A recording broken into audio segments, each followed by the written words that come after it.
ఒక ముఖ్యమైనటువంటి వ్యక్తిని మనం స్టేజ్ మీదకి ఆహ్వానించేద్దాం.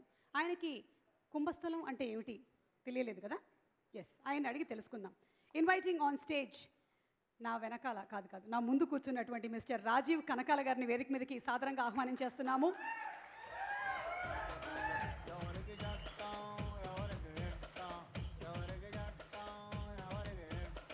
ఆ నడక చూడు.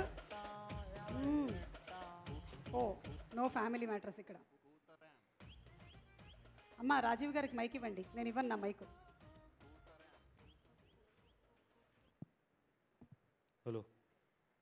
కుంభస్థలం అంటే ఎన్టీఆర్ గారు మాస్క్ పెట్టుకున్నది మీరేనండి?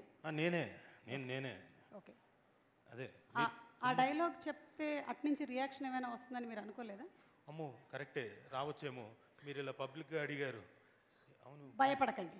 కుంభస్థలం అంటే?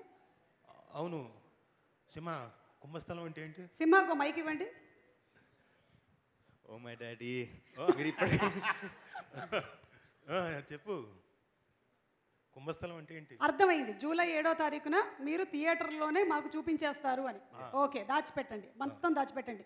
అవును రాజా, సారీ రాజీవ్ కనకాల గారు, ఇక్కడ I'm anchor, your actor. Okay okay okay. మీ జీవితంలో భాగ్యశాలి మూమెంట్లు ఏమైనా జరిగాయా? దీనికి ఒక బిగ్, చాలా పెద్ద కథ ఉంది. అది ఏంటంటే, చిన్నగా చెప్పండి. చిన్నగానే చెప్తా, చాలా చిన్నగా చెప్తా. పెద్ద కథని చాలా షార్ట్ చేసి చెప్తా. అంటే నాకు పెళ్ళి జరగబోయేటప్పుడు రామగారు, పెళ్ళికి ముందు లవ్లో ఉన్నాం. లవ్లో ఉండి సరే వాళ్ళు ఒప్పుకోవట్లేదు. నేనేం చేశాను, ప్లాన్ చేసి ఇలా కాదు, నిమ్ గారు ఉన్నారు వారాసిగూడలో, ప్లాన్ చేసి సార్ మీ ఇంట్లో ఉంటాను, వాళ్ళు ఒప్పుకోవట్లేదు, మా వాళ్ళు ఒప్పుకున్నారు, కాకపోతే ఇంట్లో గొడవలు అవుతాయి కదా, వాళ్ళు కూడా మా ఇంటికి వచ్చేస్తారు కదా, కాబట్టి ఈవిడ్ని ఎక్కడికైనా తీసుకెళ్ళిపోతానండి అంటే, సరే రాజు తీసుకెళ్ళిపో అన్నారు. సో నేనేం చేశానంటే, ముందు రోజు రాత్రి మొత్తం వెళ్ళిపోయి మా వేరే ఫ్రెండ్ బైక్ తీసుకెళ్ళి వారాసిగూడలో ఉన్నాను. నిమ్ గారు నాతోటి పాపం కంపెనీ ఇస్తున్నారు. ఈ వీడియోకి రాత్రి చెప్పేశాను, రాత్రి ఒకవేళ ఏమైనా తేడా కొడితే పొద్దున్న లేపుకెళ్ళిపోతాను. Okay, done. రాత్రి అంతా బోల్డ్ అంత ఎక్సైట్మెంట్తో ఉన్నా. చేజు, వారాసిగూడి సొందల్లో చేజు, అటు ఇటు, ఆ తర్వాత ఎక్కడికో యాదగిరిగుట్టకి మా అమ్మ నాన్న పెళ్లి చేసుకున్న చోటికి వెళ్ళిపోదాం, అక్కడ దండలు మార్చేసుకుందాం. ఇంత నెక్స్ట్ డే మార్నింగ్ రెడీ అని ఫిక్స్డ్ ఉన్నా. తెల్లారు లేచిన తర్వాత ఏమైందంటే, లేదు మా అమ్మ నాన్న ఒప్పేసుకున్నారన్న. సో అక్కడ ఆ భాగ్యశాలే కుదరలేదు. కాకపోతే కేరళ వెళ్ళినప్పుడల్లా భాగ్యశాలేనే. నేను కేరళ వెళ్ళినప్పుడల్లా భాగ్యశాలే. అక్కడ అందరి మధ్యలో నేను కూర్చొని, రాజా వచ్చావా భాగ్యశాలే, రాజా వచ్చావా భాగ్యశాలే. ఎందుకంటే నాకు ఎవరితో మాట్లాడడం రాదు, కాబట్టి ఎప్పటికప్పుడు పరిగెడదామని ట్రై, కానీ కుదరలేదండి. రాజా, నీకు నిజంగానే ఇప్పుడు ఒక మంచి భాగ్యశాలి మూమెంట్ క్రియేట్ చేస్తున్నాను, నీకు చెప్పా పెట్టకుండా. మాకు కేరళ సంప్రదాయం ప్రకారం పెళ్ళయిన తర్వాత ఇంటికి తీసుకొచ్చినటువంటి పెళ్ళికొడుక్కి పెళ్లి కూతురికి పచ్చి పాలల్లో పచ్చి అరటిపండు నేసి తినిపించడం అనేది సంప్రదాయం. என்ன சார் ஜான் விஜய் சார் இப்பயும் பார்த்தானா அது அந்த మిల్క్ இருக்குంல. ఆ రోజు రాజీవ్ గారు అన్నారు. ఈరోజు మీ అందరి సమక్షంగా నేను అది చేయాలనుకుంటున్నాను. రండి రాజీవ్ గారు, మీకు ఇదే మీ భాగ్యశాలి మూమెంట్. ఇది చాలా, ఇది కక్ష తీర్చుకోవడం.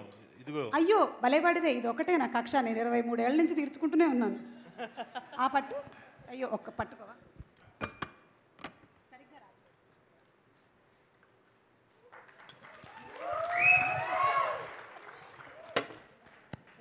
మనం అలా కలిసిమెలిసి ఉండాలి అని వాళ్ళు అలా. బాగుందా? బాగుంది. ఇది ఎక్స్పెక్ట్ చేయలేదు కదా, అందుకే ఫ్యామిలీ యాంకర్ అయినా సరే నువ్వు కొన్ని ఎక్స్పెక్ట్ చేయకూడదు. యాంకర్కి బాగా తిక్కుంది. పొరపాటు అయిపోయింది, తప్పు. సరే, ఇంతకీ సుమగారు ఇంత అనర్గళంగా ఇందాకటి నుంచి వాగ్దాటితో మీరు ఇవన్నీ కంటిన్యూ చేస్తున్నారు కదా, అసలు భాగ్యశాలి అంటే ఫ్రేజ్ ఏంటి? అక్కడున్న మాకు ఈస్ట్ వెస్ట్లో ఉన్న వాళ్ళకి, వైజాగ్లో ఉన్న వాళ్ళకి, ఇప్పుడు చూస్తున్న వాళ్ళకి, ఇప్పుడు మనకి రాయలసీమ ప్రేక్షకులకి భాగ్యశాలి అంటే ఏంటి? భాగ్యశాలి అంటే చెప్పండి. పరిగెత్తా జఫడా కాదు. హలో, భాగ్ అంటే ఓకే, పరిగెత్తు. సాలే అంటే బామ్మర్ది కాదు, భాగ్ సాలే సాబ్ అంటారు, అమారా సాలే సాబ్ అంటారు కూడా. అవును, భాగ్సాలే అంటే ఇట్స్ ఫ్రేజ్, సాలే అంటే ఫ్రేజ్. ఓకే, అది బావగారు అవ్వచ్చు, బామ్మర్ది అవ్వచ్చు. అలాగే తెలుగులో ఏమంటారు? తెలియదు గురువు గారు, చెప్పండి ప్లీజ్. తప్పైపోయిందండి, సరే, పొరపాటు అయిపోయింది. చెప్పేసేయండి, మీరేం చెప్పాలనుకుంటున్నారు చెప్పండి. లగెత్తు మాయ, లగెత్తు బామ్మర్ది ఇలాంటివన్నీ అంటారు. కాబట్టి వాళ్ళకు కూడా అర్థం కావడం కోసం, మా వాళ్ళందరికీ అర్థం కావడం కోసం ఇది చెప్పాను. అర్థమైంది. సో చూసారా ఎంత కనువిప్పు చేశాను మీకు. నేను ఎప్పుడో చెప్పాను కదా, నేను రాజీవ్ కనకాల వెనకాలేనని. ఊరికే ఇప్పుడు మళ్ళీ ఏదో స్కెచ్ చేస్తుంది. వద్దులే, ఇట్రా ఇట్రా ఇట్రా. ఆ మాత్రం భయం ఉండాలి నీకు. నువ్వేం చెప్పాలనుకుంటున్నావు అది చెప్పేసి. మెయిన్గా ఈ సినిమాకి వచ్చిన మీ అందరికీ, అలాగే చూస్తున్న ప్రేక్షకులు అందరికీ నమస్కారం అండి. జూలై 7వ తారీఖున మా భాగ్సాలే, అదే లగెత్తు బామ్మర్ది, లగెత్తు బావ సినిమా మీ ముందుకు వస్తుంది. The most energetic cinema and entertainment, full of energy. ఒక క్యారెక్టర్ కాదు, ప్రతి క్యారెక్టర్ ఎవరికి వాళ్ళు చాలా అద్భుతంగా చేసిన సినిమా. నేను ప్రణీత్ని విపరీతంగా ప్రేమించేసిన సినిమా. ఫస్ట్ టైం డైరెక్టర్ అయినా ప్రణీత్లో ఇంత బాగా తీసేయడేంటి కుర్రాడు. Every time when I was improvising, ప్రతి సీన్ ఇంప్రొవైజ్ చేస్తున్నప్పుడు ఐ ఫెల్ట్ ప్రణీత్ నువ్వు డెఫినెట్గా పెద్ద డైరెక్టర్ అవుతావు, గుర్తుంచుకో, అప్పుడు గుర్తుంచుకొని పిలిస్తే పిలు అని చెప్పాను. So Praneeth you will become a very big director for sure. ఇంకా మా కాలభైరవ గురించి పెద్ద అనేది ఆల్రెడీ పెద్ద అయిపోయాడు, ఆస్కార్ లెవెల్ దాకా వెళ్ళాడు. సింహ ఇది గ్యారంటీగా సక్సెస్ఫుల్గా మాస్ హిట్ కొడుతున్నావు, గ్యారంటీగా. అంటే నువ్వు పడ్డ కష్టానికి ఇది గ్యారంటీగా పెద్ద సక్సెస్ అందిస్తుంది. So you have done a fantastic job. నువ్వు ఎప్పుడు చేస్తావు ప్రతి సినిమాకి, నువ్వు దానికి తగ్గ ఈ సినిమాకి ఎస్పెషలీ నీ కామెడీ కానీ టైమింగ్ కానీ అన్నీ చాలా బాగున్నాయి. So I bless you and thanks నాకు ఆపర్చునిటీ ఇచ్చినందుకు. రాజీవ్ మామ అనేవాడివి, ఇందులో నాన్న అనాల్సి వచ్చింది. So it was a wonderful time spending for Bhaag Saale. Hope again Praneeth తోటి, శ్రీ సినిమాతోటి నేను యాక్ట్ చేస్తాను, ఆయన అండర్లో యాక్ట్ చేస్తాను అని కోరుకుంటూ థ్యాంక్ యూ వెరీ మచ్. మీరు కూడా చాలా బాగా యాక్ట్ చేస్తారండి. ఎక్కడ నేర్చుకున్నారు? ఎక్కడ నేర్చుకున్నారు? నేనా, ఇది మా అమ్మ నాన్నల దగ్గర. ఓకే, అప్పుడప్పుడు వైఫ్ గురించి కూడా ఏదో. సుమ గారు, ఫైనల్గా ఆ ఆడియన్స్ కోసం ఈ సినిమా ఒక్క మాటలో ఈ సినిమా ఎందుకు చూడాలి అని ఎవరైనా అడిగితే మా సినిమాలో రాజీవ్ గారు బతికే ఉంటారండి చివరి దాకా. అంటే నా పసుపు కుంకుమలు కాదండి, ఆ సాహసం చేసిన డైరెక్టర్ గారు మెచ్చుకోవాలండి. ఏది ఆ క్యారెక్టర్ రాసి లాస్ట్ సీన్ దాకా ఆయన్ని అలాగే బతికినిచ్చారు. అవును, వాసిష్ఠ గారు ఉన్నారు, ఆయన వేణు వాసిష్ఠ గారు. ఆయన సినిమాలో దానికి ముందు మూల కారణం, అంతకుముందు బింబిసార ఒకటే ఒక సీన్లో పెట్టి సెంటిమెంట్కి టప్మని లేపేశాడు. ఆయన పక్కన ఈయన ఫుల్ లెంత్ ఉంచాడు, దానికి సంతోషం. సార్ అదే సాడిజం అండి మీకు. మా ఆయన చంపేస్తారు మీరు. ఈసారి ఓకే, ఈసారి ఏదైనా ఉంటే చూడండి. విరూపాక్ష నుంచి మా ఆయన బతికే ఉన్నాడు.